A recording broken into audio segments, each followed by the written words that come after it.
Welcome back to the Dental Marketing Mix, the podcast for dental practice owners who want to grow smarter and not just spend more. I'm Dan Bryan. I'm the co-founder of Dentalscapes, and today we're answering one of the most common questions we hear from dentists who are either just getting started with SEO or who have been paying for it for a while and wondering when it's actually going to kick in. The question is, how long does this take? And the honest answer is, it depends. But the more interesting answer is that the way we've been measuring working for the last decade is changing. And if you're still fixated on keyword rankings as the primary metric, you might be measuring the wrong thing. So today we're going to talk about what a realistic SEO timeline actually looks like for a dental practice, what's shifting in search that affects how you should be thinking about results, and what success in local SEO should look like in 2025 and beyond. So let's get into it. First, let's set some honest expectations. Local SEO is not a paid ad. You don't flip it on and watch the phone ring. It's more like planting a tree. The best time to start was a year ago, and the second best time to start is right now. But when you're running a practice, managing a team, and trying to keep the chairs full, trust the process is a frustrating thing to hear. I get it.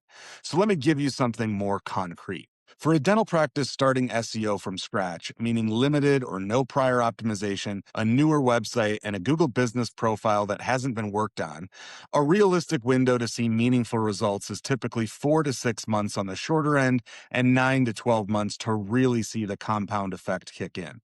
It's not a delay tactic, I swear. That's just how search engines work. Google is essentially a trust machine, and trust takes time to build.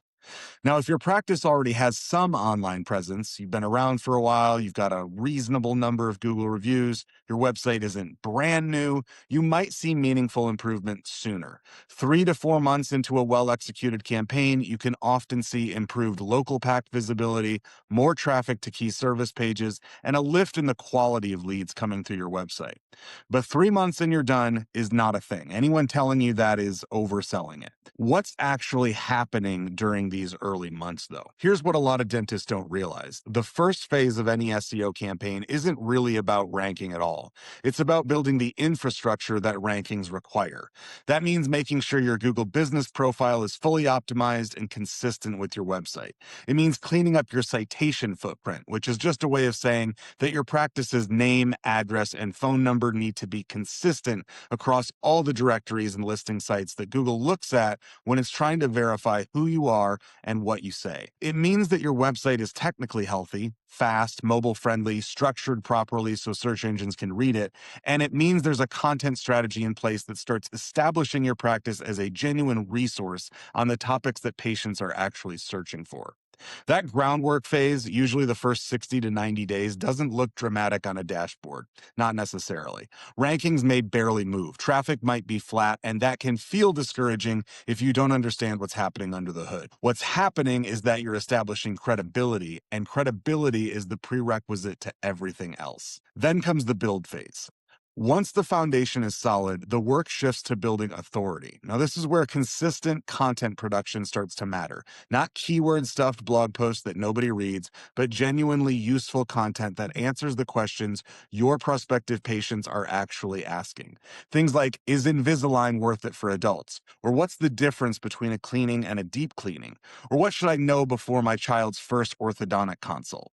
When you answer those questions well, thoroughly, clearly, and with the kind of specificity that only comes from actual expertise, search engines start to recognize your site as a meaningful source on those topics, and that does not happen in a week. It happens over months as Google sees your content getting engagement, earning links, and showing up in searches where it's actually helpful. Reviews also belong in this phase, and we've talked about this a lot recently.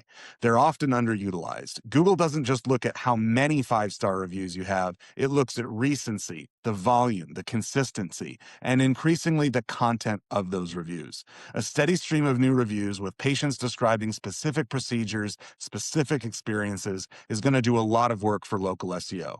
And as we'll talk about in a moment, it's doing even more work than it used to. Around month 4 or 5, you start to see the momentum. This is typically when things start to get more tangible. You'll see the local pack, that 3 business map section at the top of Google for searches like dentist near me. You'll see it starting to appear more consistently for your practice. service.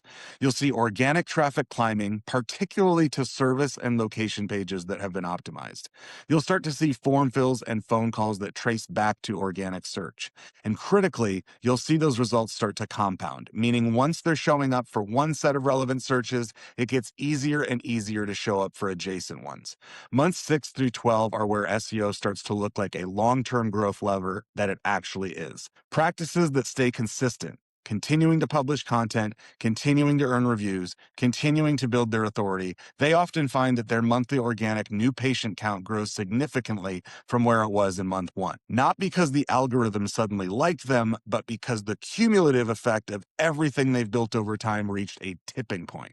But this is where it gets a little bit complicated and also very important. The SEO timeline we just walked through is real, but there's a major shift happening in how patients search that changes what results should mean to you.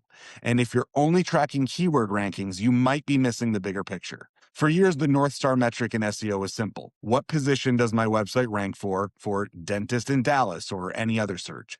But that framing is becoming less and less useful for a few reasons. The first is that search results are increasingly personalized. We've talked about this recently.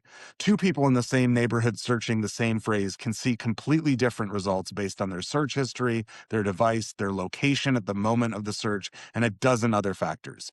That means that the ranking you see when you type your target keyword into Google may or may not reflect what your actual prospective patients are seeing. That data that you've been watching may not be the data that matters. The second and even bigger shift is what's happening to the search results page itself. Google's AI overviews, as you know, now appear at the top of many searches, especially the kind of informational searches that patients run when they're in the early stages of making a decision.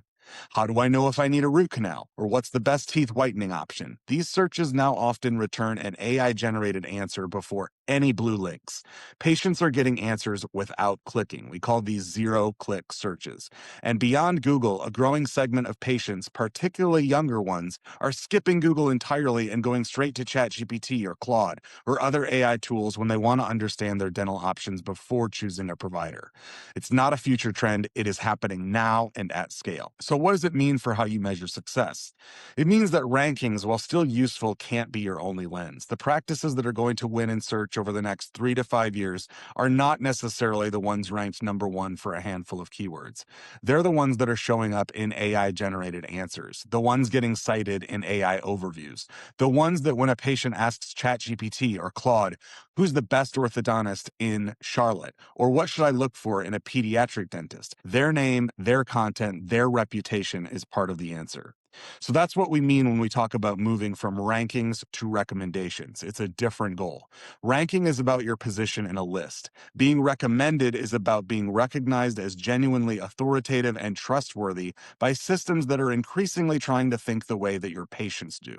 The good news in all of this is that the things you do to become recommendable, like strong content, consistent reviews, a well-maintained online presence, clear signals of expertise, these are the same things that have always been the foundation of good SEO. The difference now is how you think about the outcome. Instead of asking, where do I rank for this keyword, start asking, is my practice showing up in the AI overview for this topic? And when someone asks an AI to recommend a dentist, is there any version of that answer that includes us? Those are harder questions to answer for now with a simple dashboard, but they're the right ones to be asking. So what do you do while SEO is building them? This is where a lot of practice owners get stuck. They understand that SEO takes time. They're committed to the long game, but they still have to schedule to fill right now. And that gap between we started SEO and SEO is producing consistently is exactly where paid search earns its place in the strategy. Google ads and local service ads or LSAs can put your practice in front of high intent patients the very same day you launch the campaign. Someone searching emergency dentist near me or Invisalign consultation in Houston right now, they're not just a passive browser, they're ready to call. Paid ads let you capture that demand immediately while your organic foundation is still being built. Think of it as renting visibility while you're in the process of actually owning it. And here's the thing, the while SEO builds framing is a little too limiting because for a lot of practices, paid search isn't just a bridge strategy. If your cost per acquired patient through Google Ads is within a number that makes sense for your practice economics, meaning the lifetime value of that patient justifies what you spent to get them through the door, there's a compelling argument to keep running ads indefinitely, even after your organic presence is strong.